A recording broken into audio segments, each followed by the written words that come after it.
Салам достор, бүгүн бизде сыйкырдуу жомок Гүлала кыз. Илгери карыган отунчу жашаптыр. Анын каардуу аялы жана 2 кызы болуптур. Бири өзүнүн кызы, экинчиси өгөй кызы экен. Өгөй кызы Митайым жана жалкоо. Өзүнүн кызы Гүлала болсо боорукер жана эмгекчил болгон.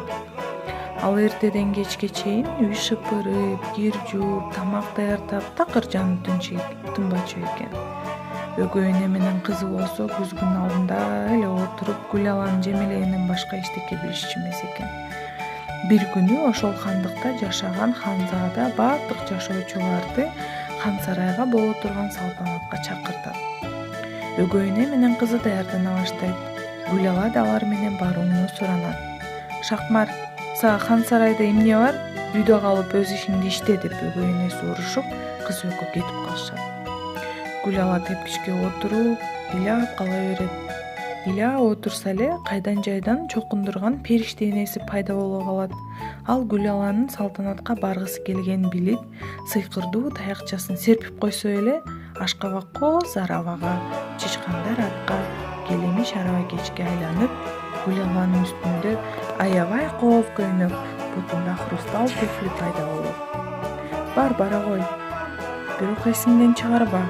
Түнкү саат 12 болгондо араба кайра ашкабакка көйнөң босок тамтыгы кеткен кийимге айланат, деп эскертет.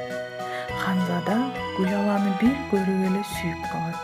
Алар бүт кече бою бирге бийлешет, андан артык колукту таба албасына Ханзаданын көзү жетет.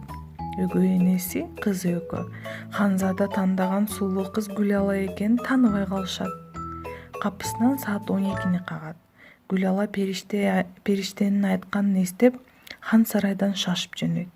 Ал ушунчалык шашып бара жатып, бутундагы хрусталь туфлисинин бирин түшүрүп алат. Келишимдүү Ханзада бейтааныш кыздын атын сураганга да үлгүрбөгөнүнө өкүнүп кала берет. Ошондо Ханзада ал хрусталь туфлинин хандыкта жашаган ар бир кыз кийип көрүү үчүн чабармандарды жиберет. Ушул бут кийим кимге чак келсе, мен ошого үйлөнөм деп жар салат. Чабармандар отунчунун үйүнө да келишет. Өгөй эне кызына бут кийимди кийгизип көрсө, ага таптакыр батпай коет. Гүлала чабармандарга чыгып, бут кийимди алып кийип көрсө, оңой эле батып кетет. Издеген кыз табылат. Гүлала менен Ханзада чоң той беришет.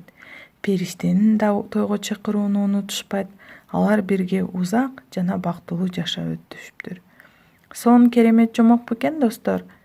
Эмкиде дагы бир сонун жомок. Сак саламатта калгыла.